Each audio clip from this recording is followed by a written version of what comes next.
Okay, so I went to see the new Inbetweeners film today, and what did I think? Well, I liked it, but I prefer the first film, to be honest. I don't know, there's just something about it. I think what the problem with this film is it's a rehash of the first one, which, having seen the first film, it was refreshing to see these guys that you'd only ever seen on the TV screen, which is always the case when they do a film that's based on a TV series.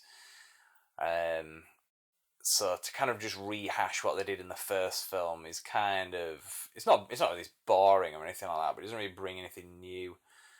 Now, one thing that I would kind of say puts this above the first film is one issue I had with the first film was it felt like they were toning it down a bit in some ways.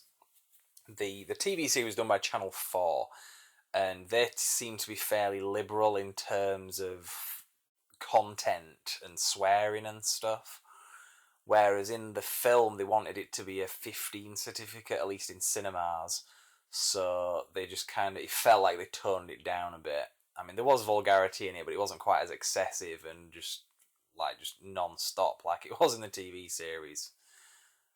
It was more kind of, oh, boys will be boys kind of fun. It wasn't just like, yeah, but these boys are like really like vulgar like it is in the TV series.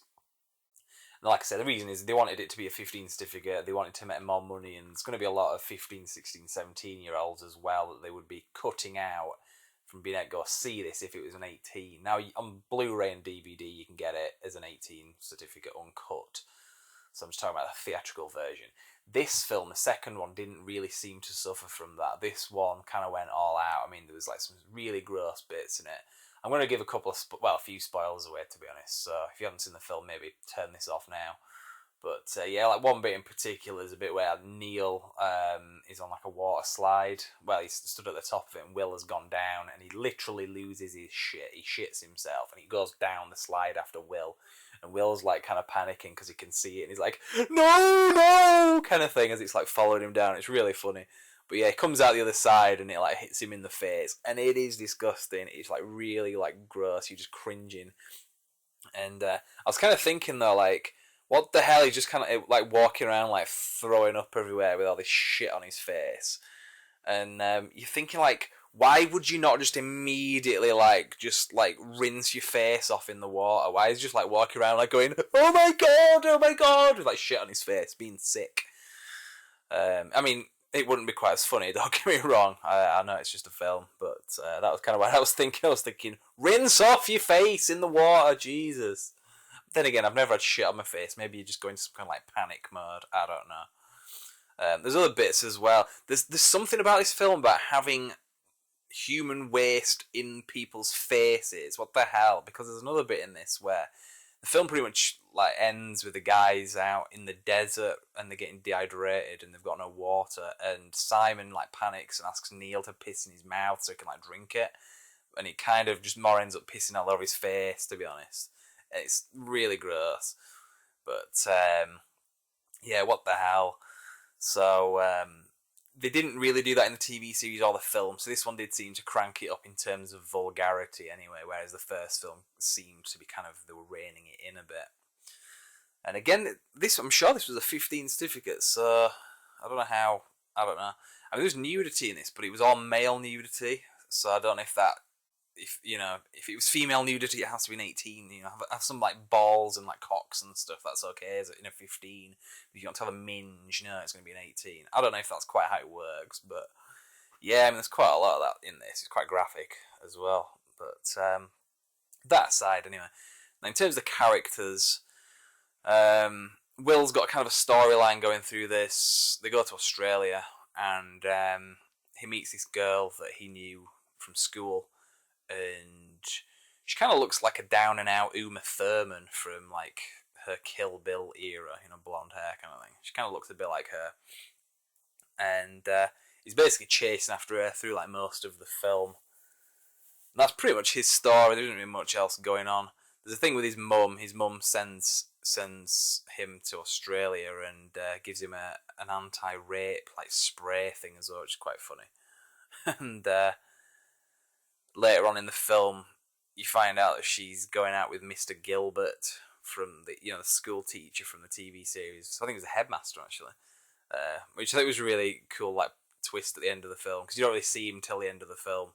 And I thought it was really cool, because Mr. Gilbert's like one of the best characters in the series. He's really funny. He's a really funny stand-up comedian as well, in real life. But, that's pretty much Will's story. Simon is still going out with the girl from the first film, the one that he met in that, but she's become really like mean and jealous. As a lot of girls do. I mean, I've been out with girls like that before, and it's not nice. And so yeah, you're kind of feeling his pain quite a bit. She's constantly having a go at him and accusing him of cheating. She's like deleting his like female friends off Facebook and checking his emails and stuff. Really controlling. And he's talking to her on Skype anyway when he's in Australia. And one thing leads to another. He ends up getting engaged to her and doesn't want to. I kind of won't go into it because it's a bit of a long story, but so she's kind of arranging the whole marriage and the wedding, arranging it all and sorting out who his best man's going to be and all that, doing stuff that he should be doing. She's a real dick, basically. And at the end of the film, she tells him that she's been like cheating on him, and he would normally be like heartbroken, but instead he's like, yes, brilliant, I don't have to get married to her now. So that's pretty much his story in this. Neil doesn't really have much of a story. He's a fairly two-dimensional kind of moron, so you don't really get much from him. I think it's more about Jay, to be honest. His kind of storyline seems to be the thing that's kind of central. He, if you remember the first film, met that girl. Was she called Jane? I think she was called. The one that was quite big, but like really pretty. Well, I thought she was anyway. And she's a bit of a slag, but at the end of the film, without any real redeeming qualities. But she's quite pretty anyway. So he's going out with her still. Well, no, he was going out with her, and she dumped him because he bought her a Wii Fit, and she kind of took it as an insult kind of thing. And he's basically now living in Australia. Well, he's taken a gap year, so he's temporarily living in Australia with his uncle. That's his dad's brother. Now, if you remember Jay's dad in the series, he's a right knob, and he's always taking he's funny as hell, but he's like he treats Jay like shit basically, and takes the piss out of him in front of all of his mates. And his uncle's very much the same. He's like an Australian version of Jay's dad. And it's obviously Jay's dad's brother.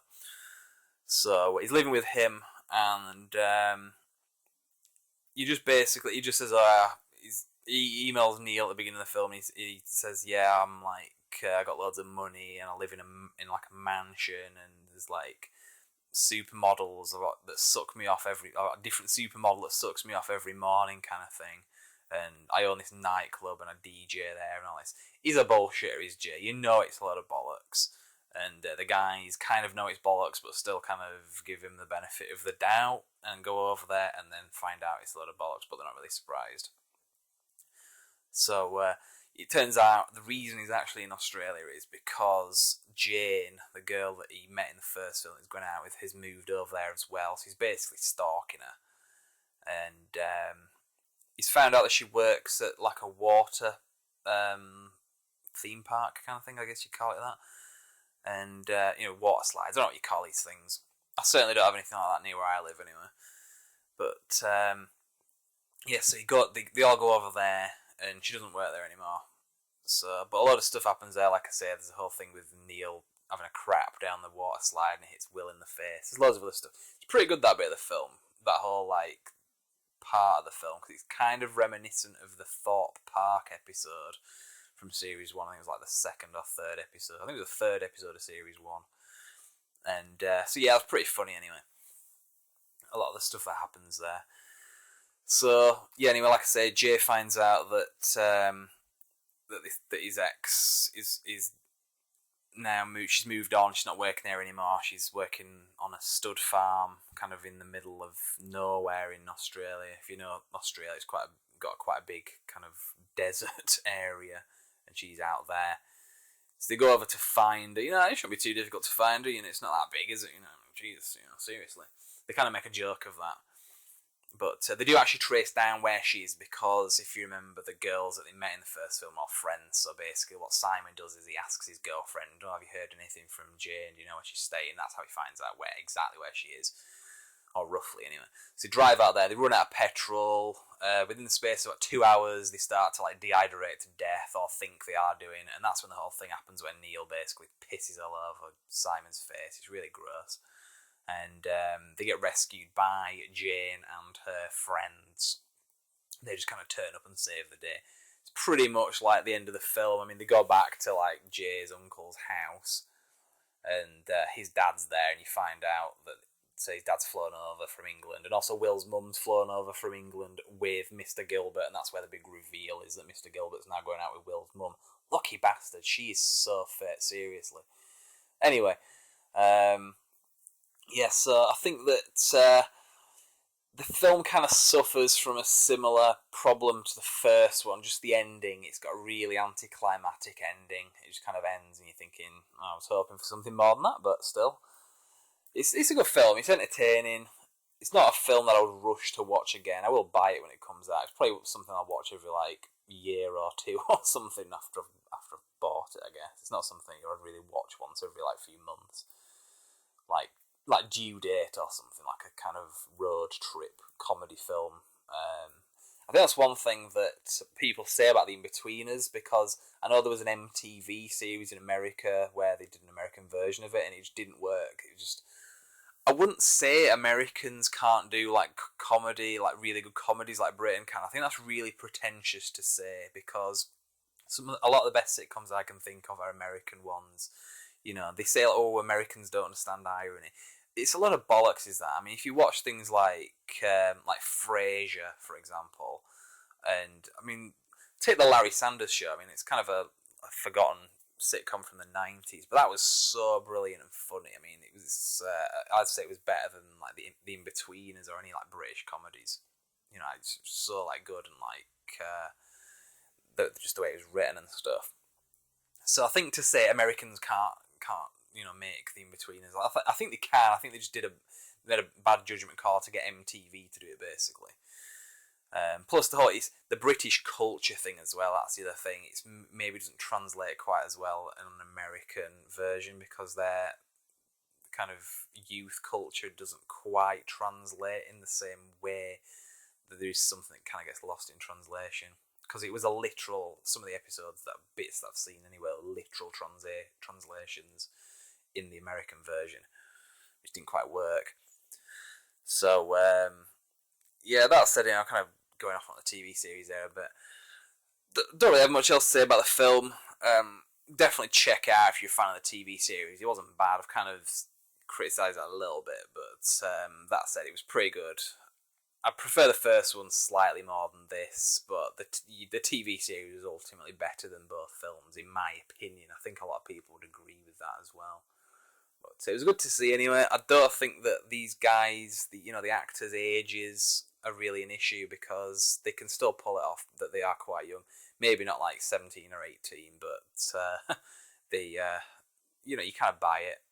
I mean, they're good actors. They're kind of convincing you that that's who they are and that that's the age they are. So, I mean, bollocks, so if they look a bit older. I don't think they're going to do any more, though. I think they're pretty much stretching out at this point. So, they really need to kind of stop here, because I think if they did another one, unless they do something different with it, which I can't really imagine what they would do, I don't think it's going to work, because like I say, this film is a rehash of the first one. It's a lad's holiday, and they do a lot of stuff similar to what they did in the first film. Not identical, but in its theme, they're trying to get laid, they're trying to do all this kind of stuff like in the first film. Leave it there, basically, which I'm pretty sure what they're doing. There was rumours of a fourth series, but I don't think that's actually true. So, I'll leave this there anyway. If you want to check back for other reviews, I do other reviews, not like this, where it's kind of just me talking and over a microphone, but if you go to brandxreviews.com, there's plenty of other stuff up there, so check that out, and we'll see you next time. Thank you very much for watching, or listening, however you put this. Well, it's a video, it's YouTube, I'll say watching. Speak to you later anyway. See ya, thanks, bye.